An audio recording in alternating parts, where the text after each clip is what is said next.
berry when they're seen upon a berry. An aristocratic flair in what they do and what they say.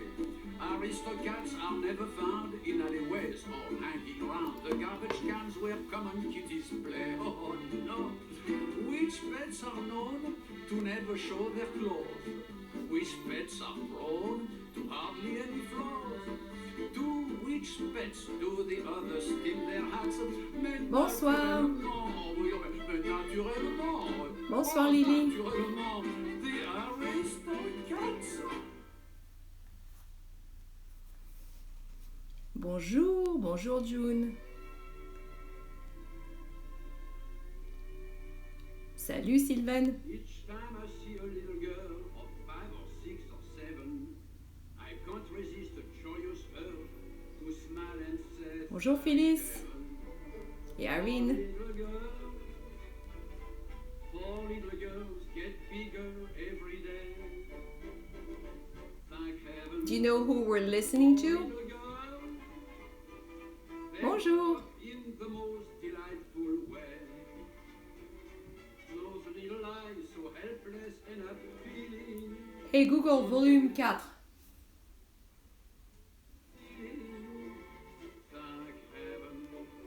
Bonjour Seattle. Bonjour. Bienvenue. Thank heaven for them all. Yes, we are listening to Maurice Chevalier. Without them, what would little boys do? In English, no less. Thank heaven. Bonjour Jen. Thank heaven. Thank heaven for little girls. Hey, thank you. Happy Mother's Day to all of you moms out there. Bonjour. I'm gonna wait a few minutes. Already 75 people here. Just one more minute. Little eyes so helpless and appealing. Bonjour Jill and Chloe and Houston. Crashing through the sea. Thank you Phyllis. Happy Mother's Day to you as well. For little girls. Hey Tommy. Thank heaven for them all. No matter where. No Bonjour, matter bonjour. Without Bonsoir, them, what Lily. would little boys do? Thank heaven. Bonne chance Lily. 83 already. Thank heaven For little girls. A beautiful day in Alaska, that's nice. It just rained in Paris. We had a bit of a downpour a few minutes ago. Ah, let's listen to this one. Bonjour Woodinville. 90 people here already. Yes, these are tulip perroquet. They're beautiful. Tulips.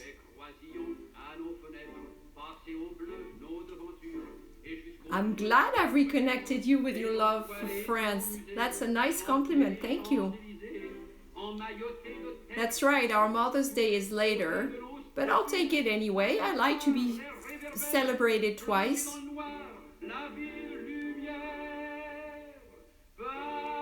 We shouldn't be live at the same time. Mr. Leibovitz is supposed to wrap up at 6:30. And if he hasn't and you're here, then it means you enjoy my show, so thank you for being here.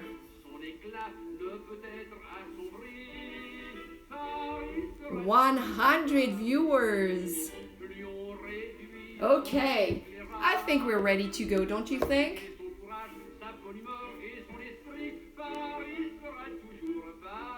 All right. Hey Google, volume 2, merci.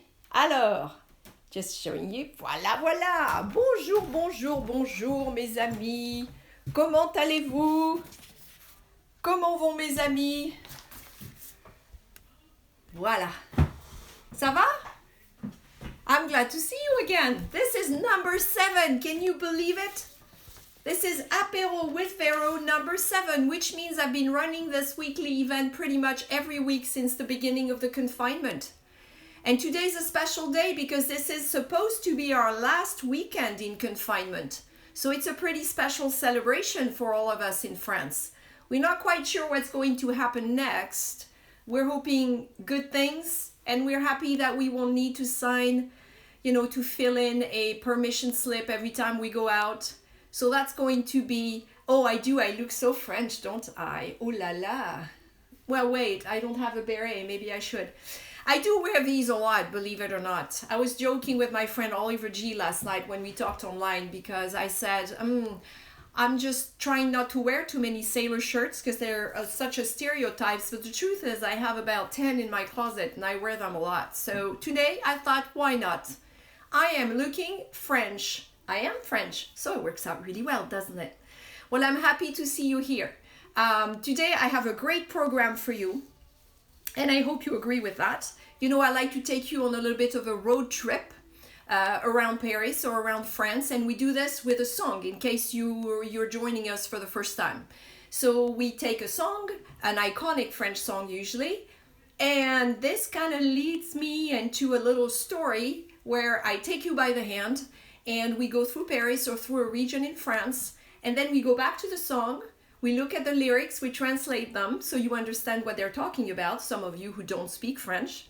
And then we listen to the song and you can sing along because I show you the words. And then to wrap up, we look at the little apéro because this is Apéro with Véro. So we look at the little apéro I have prepared for the day. The cheese, the wine, the little munchies. Okay? So this is, Jacqueline is right. This is the Insta Tour with Véro. So, I am a tour guide. I worked as a tour guide all of last year. I am a teacher. Being a teacher and a tour guide and a former public speaker as well, I find this really fun to do. Bringing it all together around France and Paris and French culture and French history. So, today I have asked one of my old friends to come and join me as my assistant tour guide. And I'm sure you've guessed who he is already because he's been featured here a couple times. His name is Charles Trénet, and we are going to listen to one of his probably most iconic songs, though he has a lot of iconic songs. I mean, for crying out loud, the man's career lasted on and off for 70 years, and he wrote over 1,000 songs, and I'm pretty sure most people can recognize at least 200 of these songs, and a handful of them are such part of French culture that you hear them all the time. So these days, I see in social media a lot of stories with a lot of French music in the background, Charles Trénet, Charles Aznavour, all the Charles. And sometimes there's no context. The songs are used just because they sound French or because they're famous French songs. What I like to do is put the song in context and link it with my little story, my little tour, right? So this is what we're going to do. So Charles is going to sing for us a little later a beautiful song called Douce France, My Sweet France. And it turns out that song was written in 1943 during World War II, during the German occupation. And that song has a special story. It did cause some trouble for him, believe it or not, that beautiful song. And a lot of people who sing the song today or listen to the song today don't realize what went on behind the scenes and why that song was written. So today, Charles and I are going to take you on a trip back in time. We're going back to Paris, and we are going to go to Paris during the German occupation. So we will be traveling around for a little bit and looking at what the German occupation was like. It's a broad topic. We don't have enough time to cover it in detail, but I'm going to focus on one specific aspect of the occupation, which was how French artists fared during the German occupation, what they chose to do. Did they stay in France? Did they sing? Did they perform? Did they leave? And so we'll just talk about Charles, who was one of them, and a few others as well. And so we'll see what it meant to be in Paris in particular and in France during the German occupation. Does that sound good? I know there's a delay in the comments, so as I ask, I know I'm not going to see the reply right away. So I'll take a sip of my water.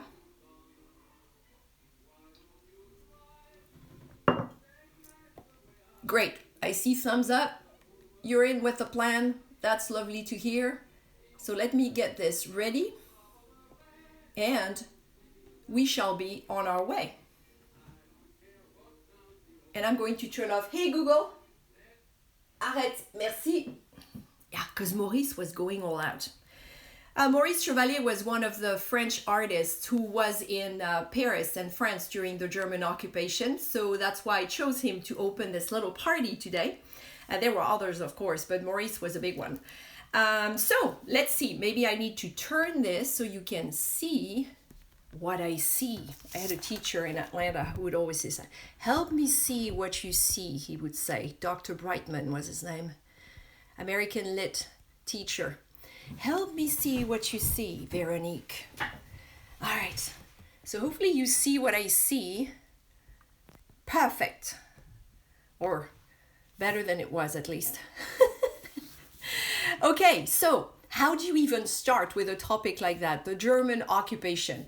Well, you start with the smiling face of Charles Trénet, who is here pictured with Douce France. This is part of the lyrics of the song that you see here. We'll go through them later.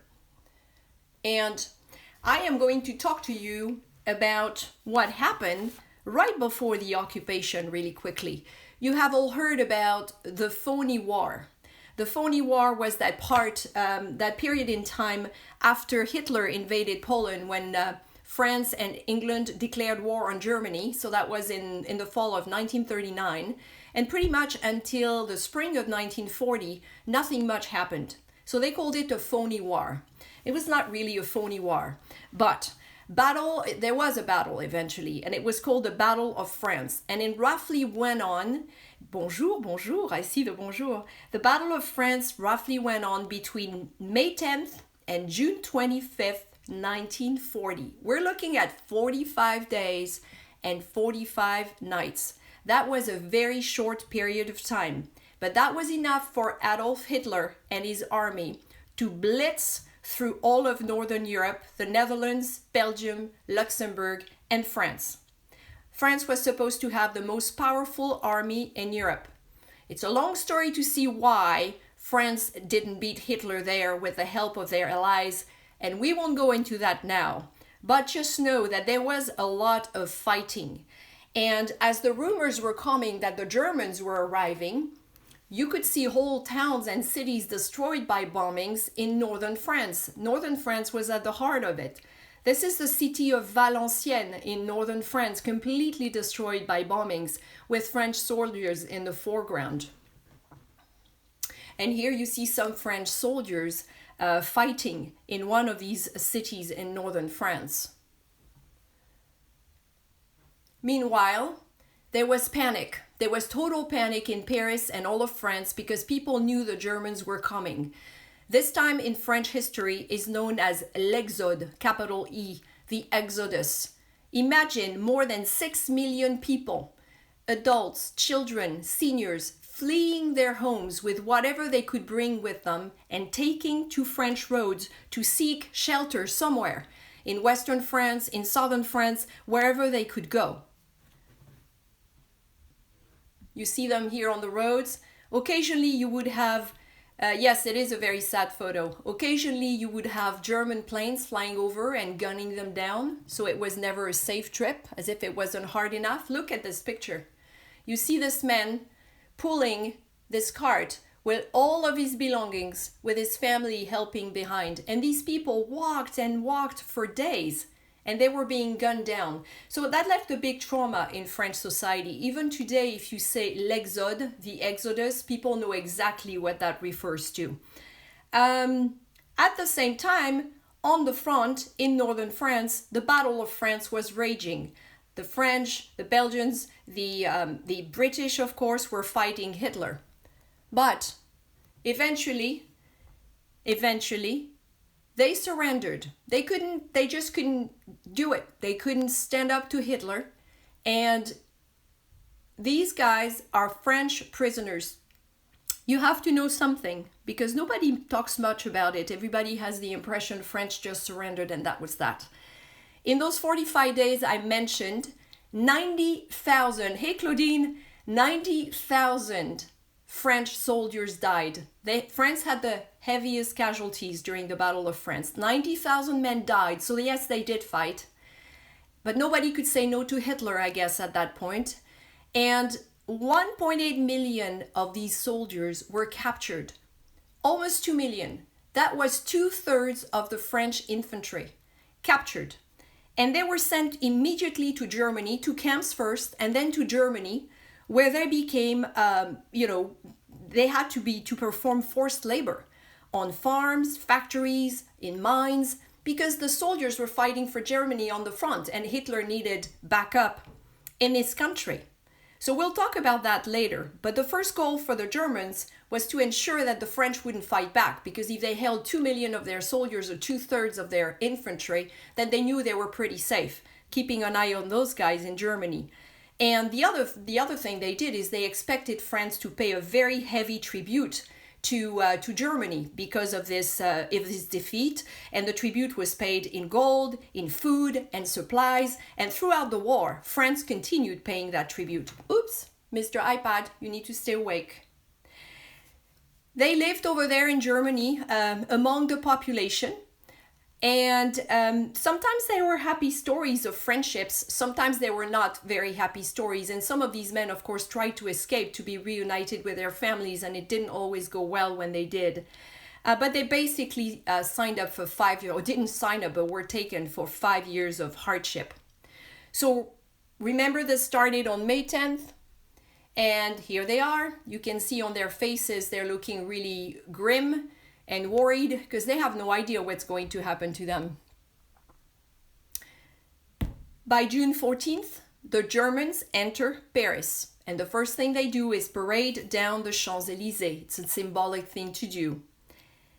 The next day, an old general from World War I, a World War I hero named Pétain, makes a speech, talks to French people on the radio, and he basically tells them, we must surrender. I have talked to Hitler. We are going to work out something. Trust me. Of course they trusted him. He was one of the biggest heroes from World War I, and they didn't want another war. The previous one had ended 20 years before that. The war to end all wars, they said. He says, French people, you haven't been sold out. You haven't been, trahi. You haven't been betrayed. You haven't been abandoned. Come to me with trust. This is Pétain talking to the French on June 17, 1940. The next day, a general nobody had heard about broadcast a message from the radio, on the radio from London, through the BBC with Winston Churchill's approval. His name is Charles de Gaulle, and this is basically the text of the speech that he made that was posted all over walls in France, everywhere, though the Germans weren't happy about that. It basically says, France has lost the battle, but France hasn't lost the war. And he told French people, if like me, the lower half of, I know I'm showing the keyboard, but with this vertical filming, it's very hard to do otherwise. So basically, he says, join me. If you don't want to accept surrender, if like me you want to fight, come and join me in London. And many young French people joined him. They crossed the channel, took enormous risks to do that because the Germans were already in France, and they crossed the channel to meet de Gaulle. And here he is with some of the young people who joined him, and you can see these are all women. And this was the start, of course, of what de Gaulle was trying to do, establish himself as the official leader of France, ended up leading the Free French forces, and fought throughout the war to gain recognition as the official leader versus the Vichy regime with Pétain at his head. But on June 22nd, the armistice was signed between the Pétain and his team and Hitler and Hitler's government, and it was done exactly at the same spot. The armistice was signed on November 11th, 1918 in the forest of Compiègne in northern France. And then when it was all said and done, France had turned into a very divided country. And it struck me this week when I saw the map that the French government released about the virus and how France is now split in half, with Paris and northeastern France being a dangerous zone still, and the rest of France in green. I thought France hasn't been divided like this on a map since the German occupation. So roughly how this worked was this whole section in the north and on the west, controlling all the coast here on the Atlantic and the Channel, the English Channel, was controlled by the German, as well as all of northern France and Belgium here. The Alsace, the Moselle, immediately went back under German control. They had been French again since 1918, forget it. Now they were German. And then Pétain established his government right here in Vichy, hence the nickname, the puppet government in Vichy. This is where they sat. And they controlled this section. This little section in dark pink here, purple, was controlled by the Italians. This did not last the whole war. By the end of 1942, the deal was off for reasons we may mention later, and the Germans occupied the whole country. But for the next, let's say, 18 months, this was the occupied zone. This was La France libre, the free zone, they called it. Free zone, la zone libre. La zone libre, pas la France libre. Zone libre, the free zone. Okay, so just so you see what happened then. And at that point, 4 years, I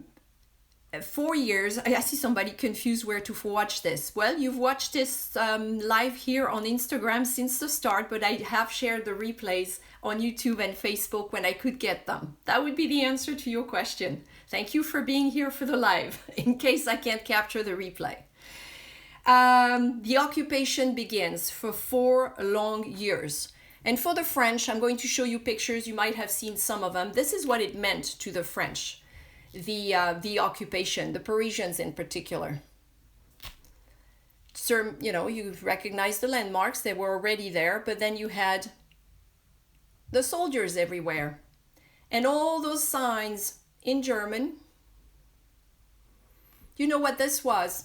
This was on Rue de la Motte Piquet in the 7th arrondissement.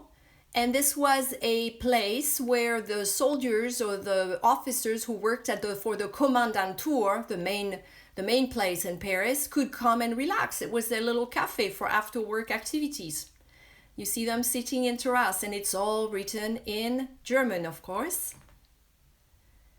Here they are, admiring Paris. And you know, a lot of the German officers came from very nice families in Germany and loved Paris before the war. They loved art, they loved culture. And I'm sure some of them, even though they were away from their families during the occupation, were thrilled to be staying in Paris. They certainly made the most of their time there in many ways. Here they are, enjoying a beautiful terrace on the Champs-Élysées in the middle of the population. Or checking out the wares at a bouquiniste, the used booksellers alongside the Seine River. I just love the look this Frenchman with his beret gives those two guys. I don't know if you can see it very well, but it's an interesting look. Here we are buying postcards because, you know, some of them felt like tourists, I guess, in Paris and in France while they were there, and reported back to their families.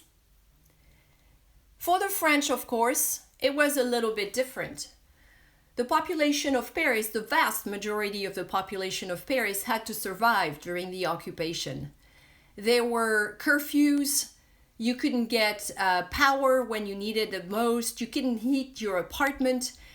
In fact, the warmest place, one of the hottest places, was the metro. And my mother-in-law, who was born and raised in Paris and lived through part of the occupation in Paris, said that many women would go down in the metro to knit, to kill some time in the afternoon, because that was the only place that was heated. And she and her sister remember still today being really cold during the occupation. But the worst part of the occupation was being hungry, was rationing, because you have to understand that part of the deal the Germans made with Mr. Pétain and the Vichy government was that France would continue supplying Germany. So a lot of the food that was produced in France during the occupation was either consumed by the Germans in France, or it was shipped to Germany, as was shipped the art, a lot of other things as well. So what the French had to do was to line up for hours, and they would just wait to get their ration. There were rationing tickets. Look at that. This is a rationing ticket of a person in 1943. And you have one for each day from the 1st of July through the 31st of July. Each ticket has to be used on the exact right day, and each ticket is worth 100 grams, which is what, 3.5 ounces of bread? So that's for one person. And the rations would basically change with your age. So if you were a small child, a teenager, an adult, or a senior. Here's another one showing how much sugar you could get in June. From the 1st to the 30th of June, each day you could get, 25 grams of sugar. That's not even an ounce. And towards the end of the war, there were fewer and fewer things. My mother-in-law says they could not stand, at the end of the war and even after the war, they could not stand the sight of rutabagas and turnips, because all they had to eat were soups made with, very liquidy soups made with rutabaga and turnips. And it was just, they were done with that after the war. Okay, so just to bring some perspective on what it was like, and you knew this already. Now, let's focus on the topic today, which is what was the cultural life during the occupation, and what part did French artists, singers, actors play during the occupation? Well, the Germans and Vichy, the puppet government in Vichy, had a main goal. They wanted to distract the French, the Parisians, and entertain them so they would forget, everything they had to put up with during the day. And at the same time, of course, they entertained themselves. So there was a huge peak in Parisian nightlife during the occupation, believe it or not. The cabarets, the places where people performed, they were everywhere. In fact, a lot of them reopened just after the Germans rolled in the summer of 1940. This is the Scheherazade. It's hard to pronounce for me. It was a very popular place for the Germans, in particular the officers, to go to on Rue de Liège, kind of behind the Opera House, if you see where it is in the 9th. And it was halfway between a cabaret and a brothel. They would go to see beautiful women like this one. You can see all the German officers watching her dance. And another thing that was really hard, that happened was the prostitution.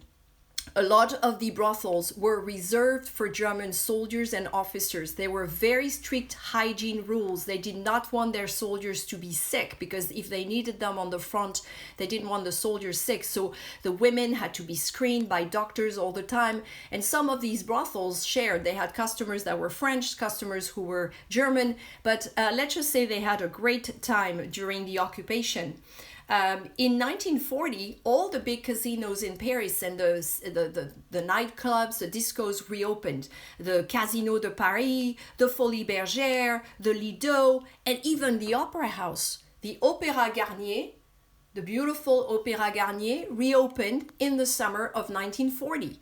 And so, bonjour Oliver, welcome.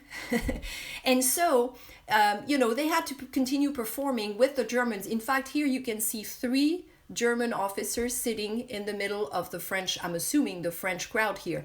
They had fewer seats during the occupation. They couldn't perform as well as they had in the past, but they still performed. So you can see that if we have all these places open, all those concert halls and cabarets, well, we need artists on the stage, right? We'll talk about the alcohol. It really depends on who you were and how much money you had as far as the alcohol goes. But here you can see that people were still, going to shows. And so how did the artists cope with this? Well, they were expected to be there. Here is a place that you've all heard about. Some of you might even have gone there. This is the Ritz Hotel on Place Vendôme. The Ritz Hotel was treated very differently from the other hotels during the war. A lot of the hotels closed, and then they were requisitioned by the Germans, who basically occupied them the whole time. The Maurice on the right bank is a good example, and then you have the Lutetia on the left bank. But the Ritz was a little different because Caesar Ritz, the owner, and his family were Swiss, and Switzerland was neutral during the war. So the German very politely requisitioned only half of the hotel. Hermann Göring had the imperial suite and he stayed there through most of the war. And then the other half of the rooms were occupied by affluent, I would say, French people, as well as the international jet set. This picture could have been taken very well after 1940. So the occupation was not the same for everyone. In that hotel, at those beautiful parties, especially the ones they held every Sunday evening, where you would see German officers dancing with the ladies in attendance, you would have Coco Chanel, who had 2 German lovers and lived at the Ritz. She moved in around 1930 because it was right next to her beautiful office, Rue Cambon. You had actress Arletty, who also fell in love with a German during the war and would come to the Ritz to party. You had Americans like Barbara Hutton, the socialite, and others. And so it was all this French and international jet set that would rub elbows with the Germans at places like the Ritz. Very interesting place. There's some really good articles about the Ritz during the occupation, the bartender who joined the resistance and helped bring down Hitler, and all these funny stories. Not funny, haha, but funny, interesting stories. So I encourage you to look that up. Radio Paris. Well, radio was very popular, and this is one of the main ways that a lot of those artists would eventually, work. So if you were an artist, when the Germans arrived and the occupation started, what you did most of the time is you left Paris. During the Exode, when all the French people took to the roads, 6 million people left Paris, a lot of the artists did the same. And they went to their beautiful homes in southern France. Edith Piaf, Charles Trénet, Maurice Chevalier, a lot of them left Paris. Everybody left Paris. But then they came back. They had to work. So if you were an artist, you were caught between a rock and a hard place. You either continued your career and accepted the fact that you would be performing for Germans, or you left. You refused to work with the Germans, and then you would move maybe to the United States or other countries, but then your career would suffer, or you would join the resistance, and those were not the majority. So Radio Paris was a radio that was already established before the occupation, but during the occupation, it became the voice of Vichy. So the propaganda was not really obvious, it was discreet, but the way Pétain did this is that he brought in all these great artists who performed on Radio Paris, Chevalier, Trénet, Edith Piaf, and so forth. And the songs were all, how shall I say this? The songs were all traditional songs, the themes were eternal France, rural France, family values, happy songs. So he never advocated in favor of collaboration openly, but all the themes seemed to be very patriotic, very nostalgic, and they really brushed over the realities of life during the occupation. This is the type of propaganda that our friend Pétain carried out during these years. Very interesting. All the values I just expressed or listed were big with Pétain. You see here the French flag, le tricolore, with Marshal Pétain in the middle with his uniform, a World War I hero, his distinctions here.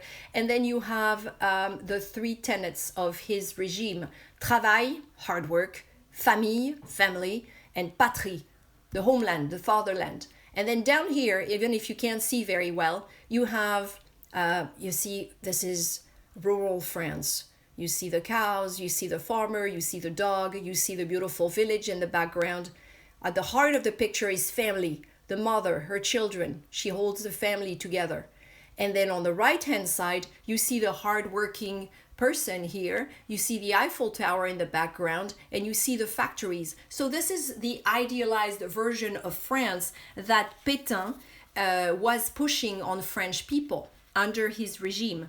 And he had a reason to do this. You see, at the beginning of the war, when the Germans captured 1.2 million French soldiers and sent them to Germany to work, Hitler wanted more. And so Pétain's job was to keep pushing for a lot of French people just to keep pushing for more workforce in Germany. And Pétain tried to recruit at first and did his best with propaganda to send these people there. So get this, they would be sent to Germany, but they would be paid. And of course, people wanted to eat. So some of them accepted to go, but he didn't get enough people.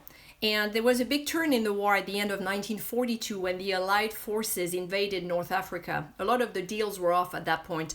And Hitler put a lot of pressure on Pétain and his government. And so the Vichy government, in February 1943, passed a very important law called the STO, which stands for Service du Travail Obligatoire, or Mandatory Work Program. And after that, we weren't kidding anymore, because the Vichy government basically told all young people in February of 1943, he said, you're a guy, you're between 21 and 23 years old, we want you to go work in Germany. If you didn't want to go, you would get in big trouble. First you were fined, then you were arrested, then they could get back at your family. So things got ugly really fast. By the summer, they were chasing them around. A lot of them went in hiding. And where did they go hide? In Le Maquis, M-A-Q-U-I-S, which stands for the places where the French resistance was hiding in the wilderness. And a lot of people have said that this law that they passed at the beginning of 1943 was the best resistance marketing tool that the resistance could have hoped for, because so many of these young people chose to go with the resistance instead of going to Germany.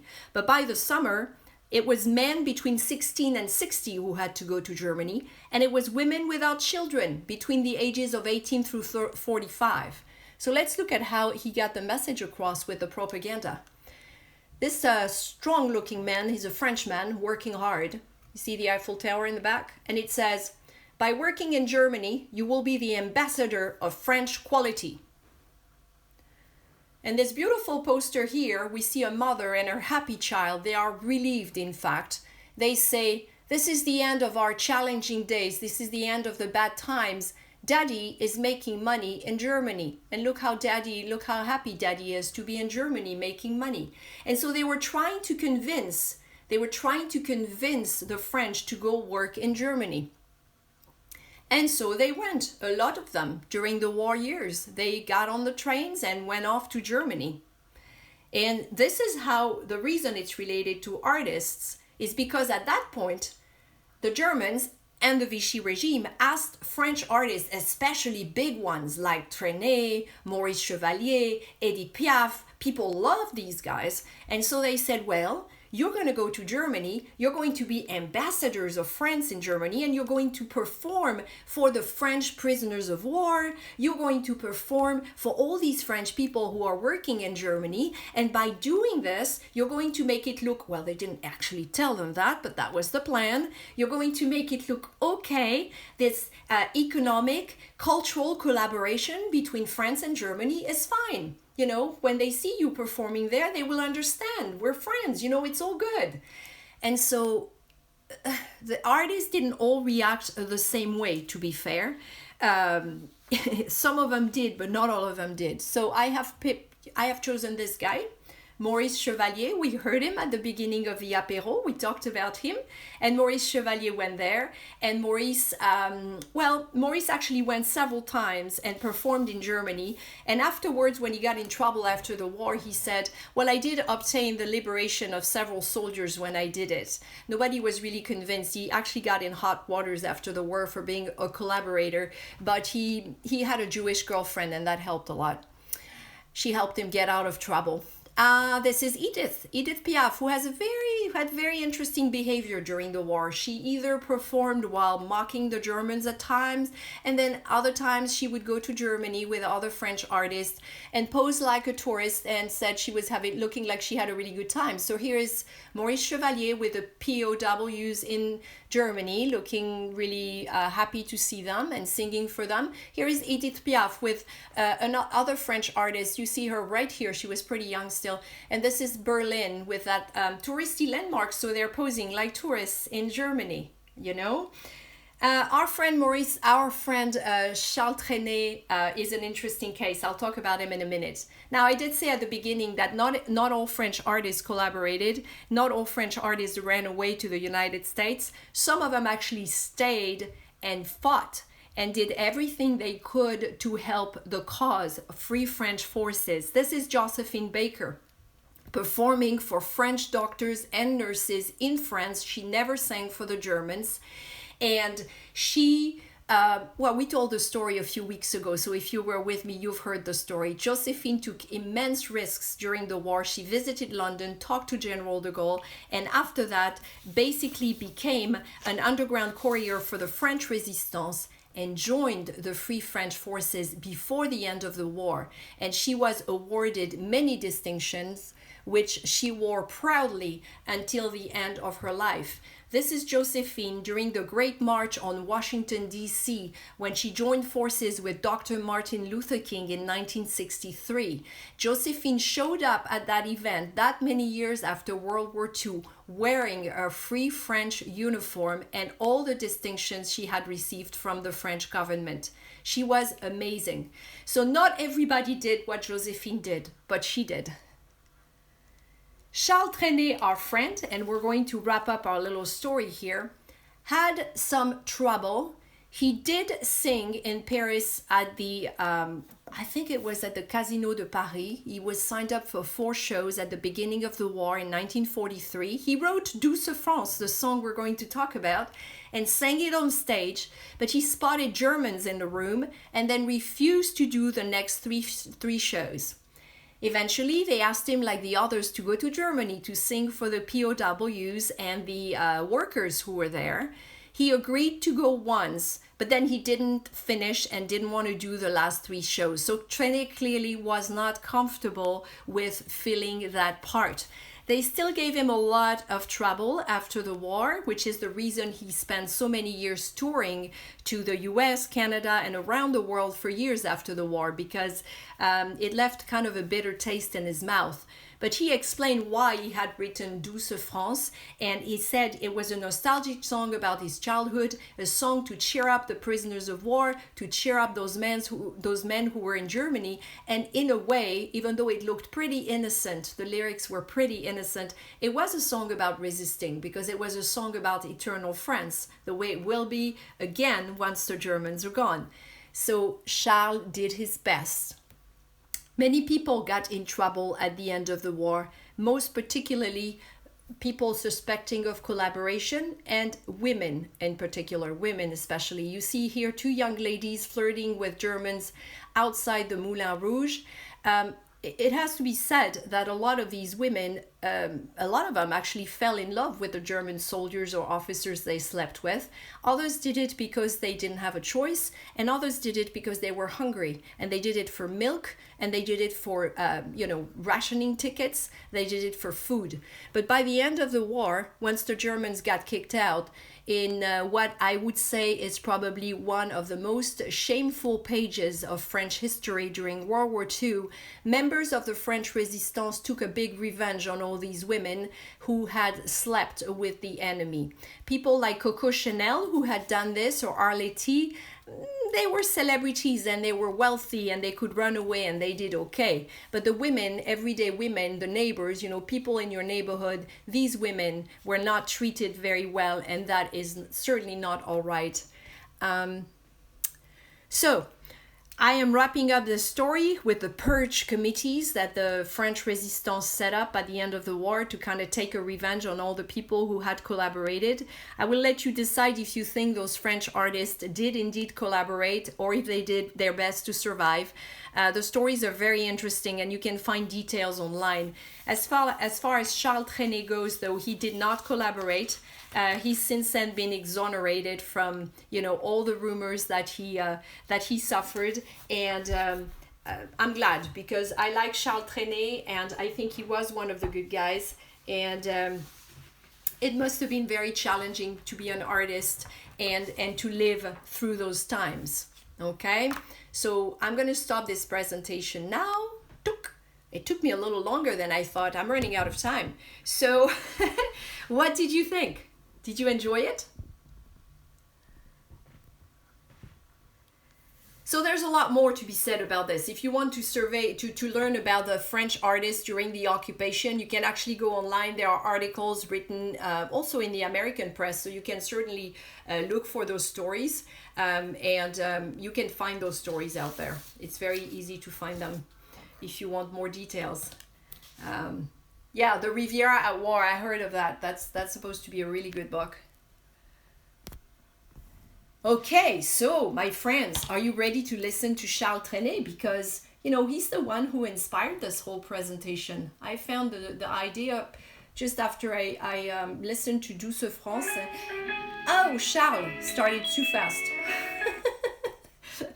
Wait for me, my friend, wait for me. All right, so let's do what we usually do.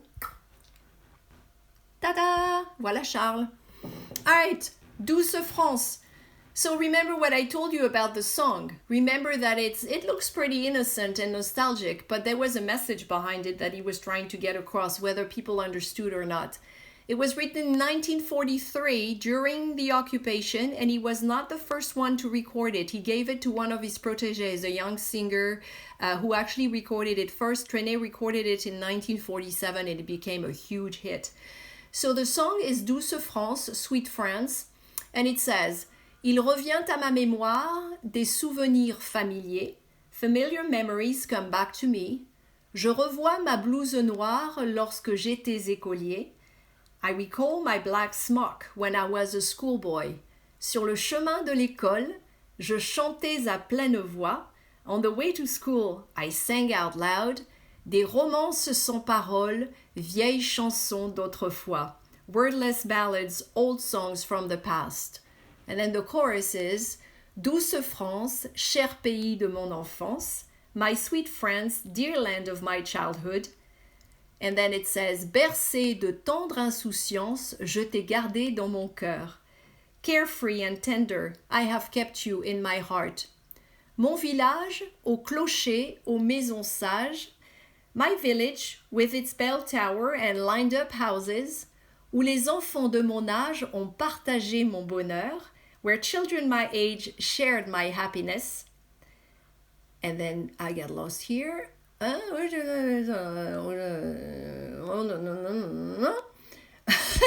It's harder on the screen because I read through the telephone screen, I'm sorry. Oui, je t'aime et je te donne ce poème. Yes, I love you and I give you this poem. Oui, je t'aime dans la joie et la douleur. Yes, I love you through good times and bad times. And then he will repeat basically until the end of the song what I've just translated. Okay? So, are you ready to listen to Monsieur Charles? And I will show you the words so you can hum along if you want. So remember, this is a song he wrote as a nostalgic song about his own childhood, which happened in the 1920s. Charles Trénet was born in 1913, so he remembers his childhood in rural France in the 1920s. Here we go.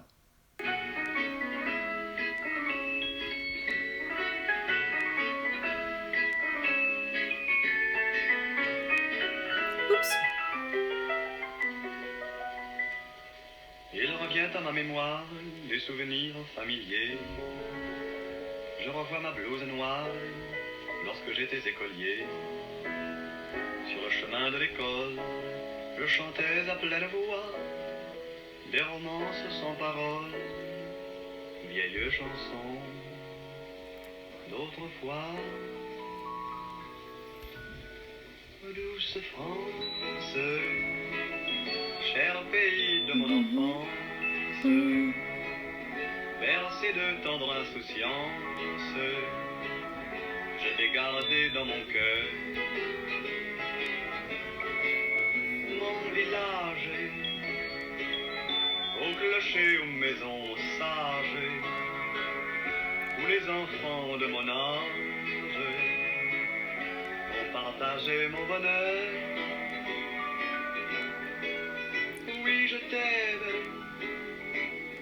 et je te donne ce poème. Oui, je t'aime dans la joie ou la douleur. Douce France, cher pays de mon enfance, bercé de tendre insouciance, t'ai gardé dans mon cœur.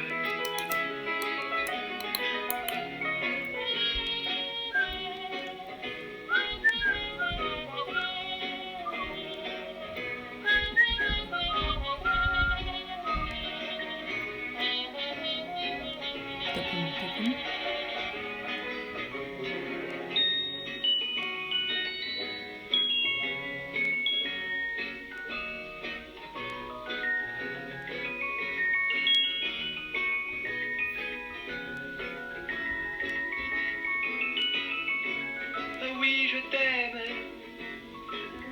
et je te donne ce poème. Oh, he's repeating that. Oui, je t'aime,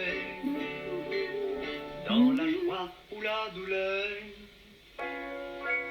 Douce France, Cher pays de mon enfance, bercé de tendre insouciance, je t'ai gardé dans mon cœur. Je t'ai gardé dans mon cœur.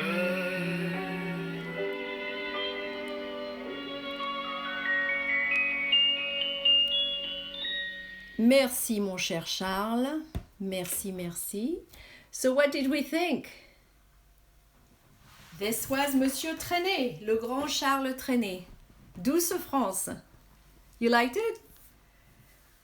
Yes, Carla Bruni did do a cover. Many people did covers. And a lot of shows and documentaries that take place in the 1940s or 50s will usually play the song when the song was actually written as a tribute to the 1920s, which is really interesting.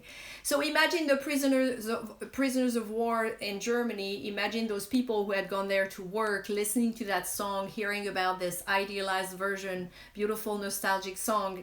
It must have, I guess it must have made them feel happy and sad at the same time because they were so far away from home. So I am running out of time. I have 10 minutes left, so just enough time for our little apéro. This is number 7 of Apéro with Véro. It was our big ritual during the confinement, and as you know, the confinement ends on Monday. We don't know yet what's going to happen, but we're hoping it's going to be okay, even though it will take a while for us to get back to normal, I think. I will continue for a few more weeks doing Apéro with Véro, and I want to thank you for coming and joining me all these weeks for this, for 1 hour on Instagram. I'm hoping I'll be able to switch to a different platform very soon. If you followed the story, you know that already. A special shout out to the people who have supported me by joining my French online classes over the last few weeks. We're about to start session 2, so thank you for doing that. And to all the people who have joined me on patreon.com for a small contribution each month, they have really supported what I've tried to do here during this challenging time. I have now reached officially 50% of my goal, the goal that I have set for Patreon for the number of subscribers. I think I'm very close to 150. And my goal is to have 300. So if you would like, just check out the Patreon program, see the type of rewards and fun content that you get there. That would be extremely helpful, and I would appreciate it greatly. So, we got to talk about food and wine, because this is an apéro. We can't just talk about things. So let's look at food and wine. And because this was my last confinement apéro, I thought I would do my favorite cheese. And my favorite cheese, I'm going to do this so you can see. Voila. My favorite cheese is goat cheese. By now you know this. And I have picked 2 different types of goat cheese.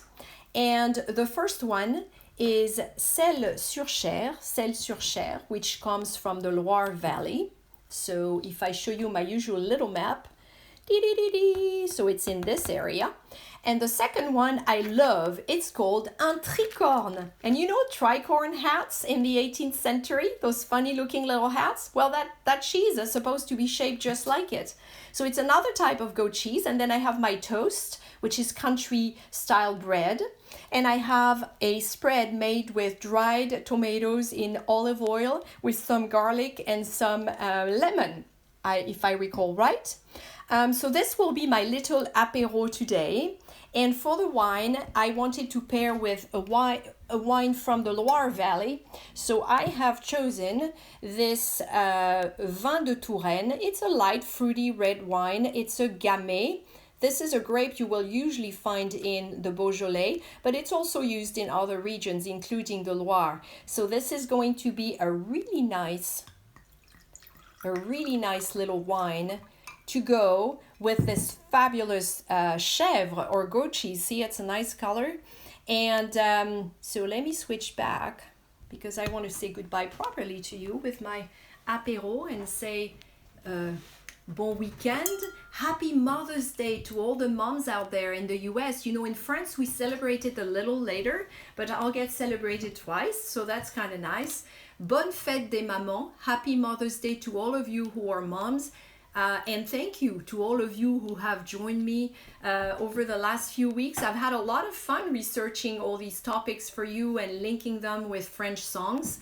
If you want to make suggestions, feel free to leave them in the comments section. I hope I will be able to capture the feed. You know, it's been a little bit of a challenge on Instagram, but if I can, I will share it as a YouTube link. And that reminds me to tell you that I have just spent a lot of time revamping my YouTube channel, the French Girl in Seattle YouTube channel, where many fun videos on Paris and France await. So please go, please subscribe, please check out my videos, and if you like them, like, because YouTube likes to see this, and finally, they might give me access to the platform I've been trying to get on. Which is called YouTube Mobile Live, which will help me film the other way. I think it will help a lot, among other things. So if you have any questions for me, I think we have a few more minutes. I did okay in the end. Yes, I'll try and continue after the confinement, but this is a very time-consuming little program, believe it or not, to research the program, the story, the song, and then to find the photos to illustrate it, and of course to prepare for the broadcast has been quite a few hours of work each week. So I will try and continue as long as I can. I also have to take care of my online French students who are keeping me busy. They're a fun bunch. And other projects as well, since I create content for my patrons every week, and we have a few fun events coming up in May, live events and other things. So it's been busy, but you know what? It's kept me sane, and I am not sorry. I'm really glad, in fact, that this little project started. Yes, and I hope we meet again soon, because now we're going to be able to meet around Paris. So it's going to be interesting to see what happens over the next few weeks, especially next week when on Monday the confinement ends. And I hope everybody is very reasonable and doesn't do any foolish things. There is live commenting on YouTube as well. You can definitely do that. Now, for those of you who are still here with me, we had, I think we went up to 135, 140 people today, so that was great. My friend Oliver G, the Eiffel Tower, is starting his fun pop quiz that he ran through the whole confinement with his lovely wife Lena. It's a lot of fun. It starts in about 30 minutes. You can find it's on YouTube. You can find the link on his channel. I'm going to head there because it's my Saturday ritual.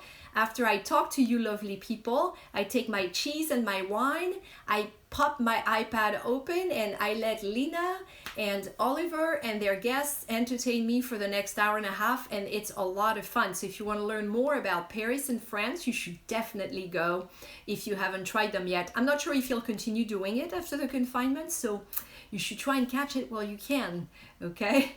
Oh, thank you. Thanks for all the kind messages. Thank you very much. It's nice to feel appreciated, actually. It's very, very nice. Thank you. I have about 1 minute left. So I will see you, I hope, next Saturday. I hope you come back. I'll let you know by Friday where you can catch this if it's not on Instagram. And I'm thinking it might be on Instagram still for some reason. À votre santé, mes amis. And au revoir, I guess. This is the best way to say it. Au revoir. Have a wonderful weekend. I hope the moms gets celebrated in style. And I will be out and about, not too far from home, but a little bit more on Monday, and I'll be sharing some of what I see with you as always, because you always come along with me. Merci beaucoup, mes amis. Merci beaucoup. I see your messages. That's awesome. I can't always read them during the presentation. All the notes about this episode will be shared in the YouTube link. You know, in the YouTube description, I always share the information there. So don't forget to check it out, okay? And you will have more information about this presentation. Getting there. À bientôt.